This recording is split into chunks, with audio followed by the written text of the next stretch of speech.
I'm going to go through these fast. I want to encourage you to just jot these down because these are really handles or steps for you to be able to take to fully process out disappointment with people. This is what we learned from Joseph. First thing is this, is just forgiveness is supernatural. Forgiveness is supernatural. I mean, we can all agree that forgiving your brothers who threw you into a pit and sold you as a slave, like that's supernatural. There is nothing worldly or normal about the entire story we just read there in Genesis chapter 50. It's supernatural, and you know what else?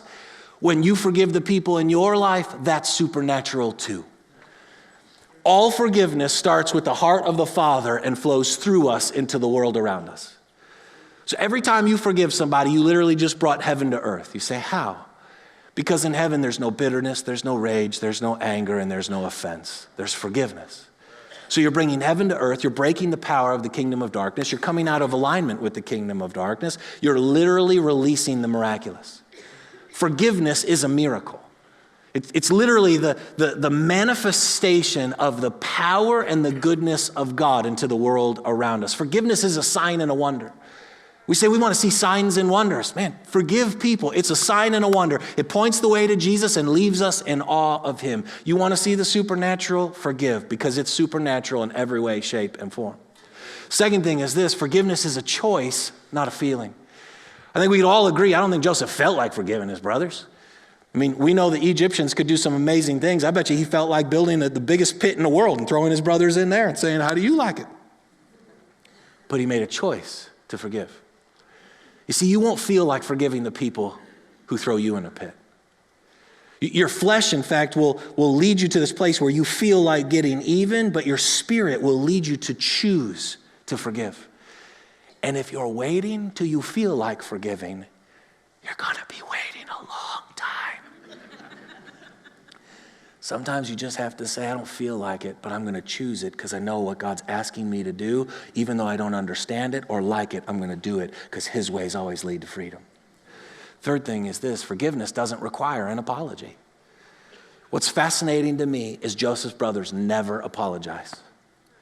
20 years later, and they still cannot say, I'm sorry. Are you kidding me? You say, no, they just apologized. No, they didn't. They manipulated the situation. The father dies, and they know, they're like, oh my goodness, Joe is going to get us. So we got to figure this out. Okay, listen, Joe loved dad and dad loved Joe. So let's say this. Let's say on dad's dying breath that he told Joe he had to forgive us. That's the father's dying wish. And so they go and they're trying to manipulate the whole situation because they're afraid. They never apologize to Joseph, and yet he chooses to forgive them anyways. Here's what I'm trying to tell you. The people you will have to forgive the most will apologize to you the least.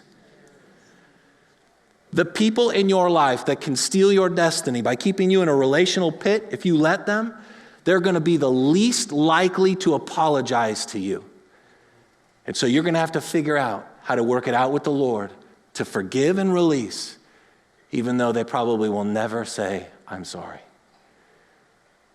They hurt you back then. Don't let them have authority over you now. And if you're waiting to get an apology, you'll be waiting even longer than waiting to feel like it. It's not going to happen. But you don't need one. You need the grace of Jesus. The fourth thing is forgiveness acknowledges what's been taken. This is really important, and see if you can get this.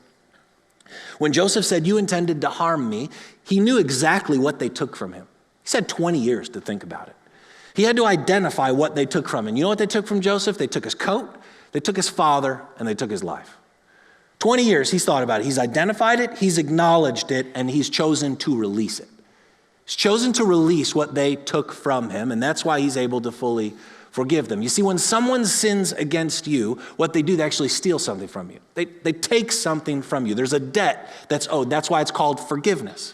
Because you're canceling a debt, you're canceling a payment, you're canceling something that's been owed. Here's my question. How can you cancel a debt if you're not sure what's actually owed? You've got to identify it. Here's an analogy for you. Let's say one day I walked into your house and your wallet was sitting on the table.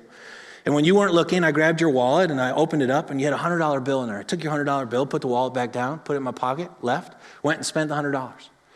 Next day, I felt bad about it, so I came in and said, hey, man, yesterday your wallet was sitting there. I don't know, I took the $100 bill out of there, I spent it, it's gone, I'm really sorry.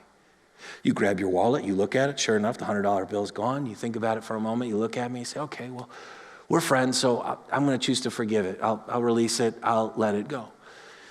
By releasing it is the forgiveness. If you make me pay you back, that's called restitution. Forgiveness is, I forgive you, I let it go. Well, from then on out, anytime you grab your wallet and you open it up and you see that the $100 bill is missing, you're not going to have an emotional response to it. You're not going to have anything attached to that. Why? Because you knew what I took from you, you thought about it, and you were able to release it and let it go. So you're free. Okay. Now, let's say the same scenario happens. I come in one day, your wallet's sitting on the thing, I pick it up, sure enough, $100 bill, I take it out, but this time I also write down your credit card number. And I write it down, but I leave your credit card in there and I leave it on the table. And I go out and I spend the $100, and then I take your credit card number and I charge more than $1,000 worth of stuff. And the next day I feel bad about it. I come and say, hey man, yesterday your wallet was sitting there and there was a $100 bill in it, and I took it. I took the $100 and I went out and I spent it. I'm really sorry. You grab your wallet, sure enough, $100 bill is gone. Credit card's still sitting there, so you're not thinking about that. And you say, okay, you took $100. We're friends, that's okay, like no problem. Have you fully forgiven me yet? You see, what's going to happen is you're going to go to the store and you're going to pull out your credit card, and when you swipe it and it's declined because it's overcharged, all of a sudden all of these emotions are going to come welling up within inside of you. When you get your bill and realize that I not only took the $100 bill, but that I used your credit card and charged up a bunch of stuff, all of a sudden, all of this emotion is going to flood you, all this anger, all this bondage, all of this rage. Every time you reach for your wallet, you're going to be reminded, in the least convenient moments in time, all of this stuff is going to flood back into your life because you never identified and acknowledged what it is that I took from you and released and canceled that thing. Does that make sense to you? So when we sit in church and we say, forgive, forgive, forgive, forgive, forgive, and we say, yeah, I forgave, and then all of a sudden that person's name comes in front of you, something happens, you see something on Facebook, all of this emotion comes back up in you, what is it? You canceled the $100 debt, but you still didn't identify and cancel all the other things that have been taken away from you. You have actually, with the Holy Spirit, got to identify what was taken. Maybe you're here and you've got to identify it's your spouse that left you, and you have to identify you took my dream of growing old together. Maybe for some of you, you're sitting here and someone has just spoke harshly to you for years, and you have to identify, you stole my confidence. Maybe someone did something to you and took your trust, and you have to identify that. Maybe you invested so much into them and they betrayed you, and you say, I gave you all this time. I don't know. You have to actually identify it and acknowledge it to cancel it. Otherwise, every time something comes around, it will trigger something inside of you. You reach for your wallet and bam, it just takes over. Does that make sense to you? That's why when we say, I forgave that person, but we never feel like we're free from that person, because we didn't identify it. We can't cancel a debt we don't know what's owed.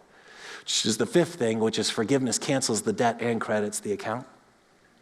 If Joseph would have just let them live, that would have been canceling the debt. That would have been amazing. But he also says in that passage that I will provide for you and your children for the rest of your life. That's genuine forgiveness from the heart. It's canceling the debt and crediting account. When God set the Israelites free from Egypt, he canceled their slavery and he gave them all the gold of Egypt. When Peter failed Jesus, Jesus forgave him and gave him a net full of fish. When Jesus died on the cross, he forgave you of your sins and he gave you the Spirit of grace. Canceling the debt removes the disappointment from your heart. Crediting the account fills your heart with hope. This is why we get stuck. We say, I canceled the debt, I forgave them, I move on. But your heart still doesn't have hope. Your heart will never have hope until you credit the account. You say, what does that mean? I don't know. It means bless them in some way, serve them. If it's someone way from your past, from you, just say a prayer for them. Say, Jesus, as hard as this is, I ask that you credit that account and show your favor and kindness in their life. You'll be amazed at how hope starts to fill you back up as that disappointment is driven away. Which brings me to the last one, and it's this. Forgiveness trusts God with the future. In Genesis 50, 19 and 20, Joseph says, am I in the place of God? Because you intended to harm me, God intended it for good. In other words, Joseph says, I'm going to leave all justice and all of my future in God's hands. I'm going to refuse to allow you to steal my hope. Yes, my past was painful, but with God, my future has always been hopeful. Forgiveness allows the hope of Jesus to displace the disappointment of people.